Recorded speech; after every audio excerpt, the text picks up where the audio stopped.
The Department of Defense has released a brand new military strategy, updating it for the first time in 5 years. It warns that a threat of war with another nation is growing. RT's Gayan Chichikan reports.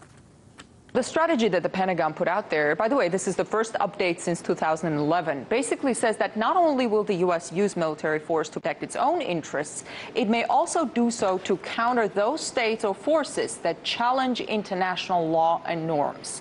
So who are the so-called revisionist forces, according to the United States military?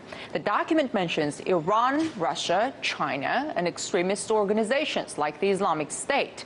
As far as the above-mentioned nations are concerned, it reads, none of these nations are believed to be seeking direct military conflict with the United States or our allies. Nonetheless, they each pose serious security concerns, which the international community is working to collectively address by way of common policies, shared messages, and coordinated action. End of quote. The strategy authors also note that, quote, today the probability of U.S. involvement in interstate war with a major power is assessed to be low but growing. Now, while the paper puts Russia in one line with the Islamic State as a threat to global security, it's a little bit more careful with the choice of words when it comes to China.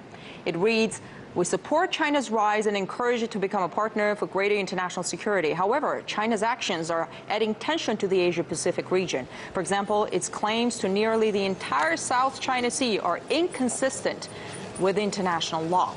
Now, about international law, obviously, the document does not explicitly say we're going to use our military to police the world.